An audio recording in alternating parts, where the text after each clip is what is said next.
नमस्कार। मैं Vinay Kumar 5BM UP में आप सभी लोगों का स्वागत है। आज हमारे देश में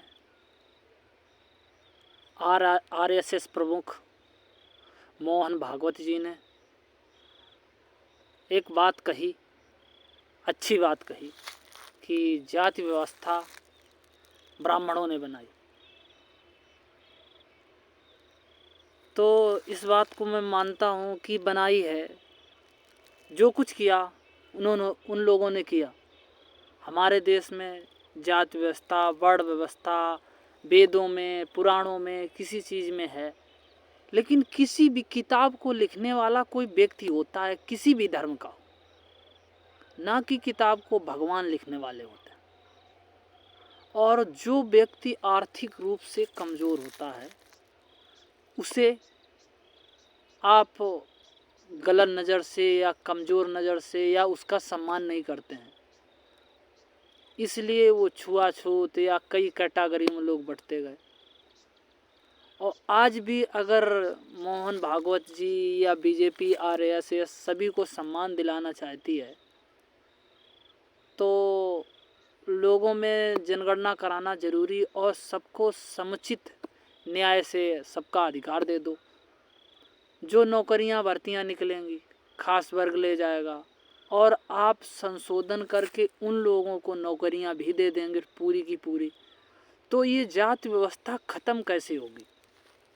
जब हमारे यहाँ कमज़ोर वर्ग मजबूत नहीं होगा और आर्थिक स्थिति उसकी कमज़ोर होगी तो वो छुआछूत की श्रेणी में और ज़्यादा रहेगा। फिर धक्का मारोगे आप लोग, और जो मजबूत है उसे आप मजबूत करते जा रहे हैं।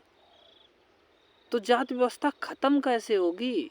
आप क्या चाहते हैं या बीजेपी के लोग चाहते हैं कमज़ोर लोग और कमज़ोर रहें, आर्थिक स्थिति उनकी कमज़ोर रहे?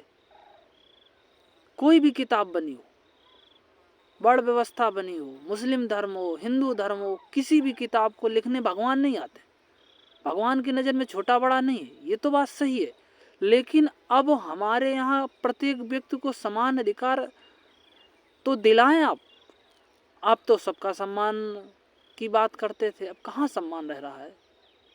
आज भी गांव में ब्राह्मण कमज़ोर दलित के यहाँ पूजा करने नहीं जाएगा, शादी संबंध नहीं कराएगा, तो कैसे हिंदू धर्म बनेगा? कैसे तुम्हारे रीति रिवाज चलेंगे? लिहाजा आप लोगों से अनुरोध है कि जातिगत जनगणना करा के सबका हक दिलाएं। सपा होती है तब ये कहते हैं आप लोग कि वो गुंडों की पार्टी है, खुद ही सारे पद खा जाते हैं और जातिवादी पार्टी है। अरे वो तो पार्टी कह रही है कि सबका अधिकार दे दो। ना सपा बेईमानी कर पाएगी, ना बसपा कर पाएगी। आप लेकिन खुद ही करना चाहते हैं, पूरे हक खाना चाहते हैं।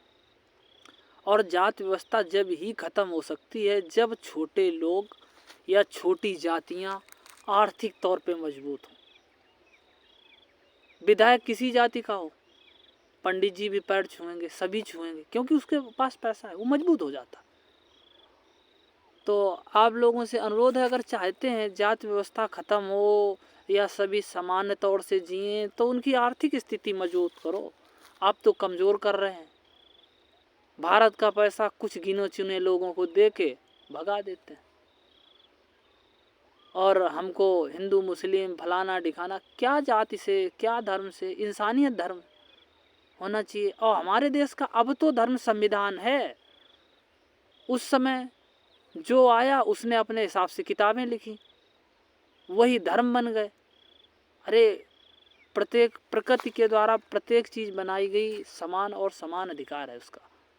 और प्रकृति के नज़र में या भगवान के नज़र में छोटी बड़ी जब नहीं चीज़ है तो आप इन्हें छुआछूत बन गई है। और कमज़ोर को मजबूत करना या मजबूत का भी अधिकार मजबूत रहे तो सबको समान न्याय दे देना, और कोई तरीका नहीं है। अब बहाने ना बनाएं कि वो हिंदू टूट रहा, वो टूट रहा, ये टूट रहा। जो बात है उसे सत्य दिखाएं और सत्य करें और सभी का अधिकार दें।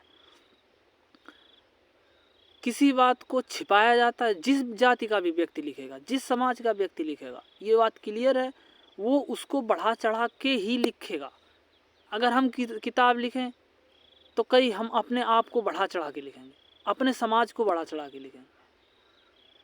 ऐसा नहीं। आपसे अनुरोध है कि आप जातिगत जनगणना करवा के प्रत्येक व्यक्ति को या प्रत्येक समाज को उसका पूरा का पूरा हक दे दें, पूरे परसेंटेज में बांट दें। जब सभी जातियां, सभी व्यक्ति, हर एक समाज का व्यक्ति प्रत्येक जगह पर होगा तो अन्याय आप रूप खत्म हो जाएगा और आर्थिक स्थिति भी प्रत्येक व्यक्ति की मजबूत हो जाएगी। लिहाजा आप लोगों को बेवकूफ़ बना के पिछड़े और ओबीसी समाज का हक ना खाएं और ये भी ना कहें कि ब्राह्मण महान होता है या मस्तक से पैदा, भुजाओं से पैदा, पेट से पैदा, पैरों से पैदा। सभी लोगों के आने का एक ही द्वार है, ना कि दूसरा है, और जाने का भी एक ही द्वार है। लिहाजा ये ढोंगबाज से दूर रखें और प्रत्येक व्यक्ति की आर्थिक स्थिति मजबूत करें और सभी को शिक्षा दिलाएं, ना कि एक जाति एक समाज के लोगों का ही फायदा हो। आपसे बार बार अनुरोध है।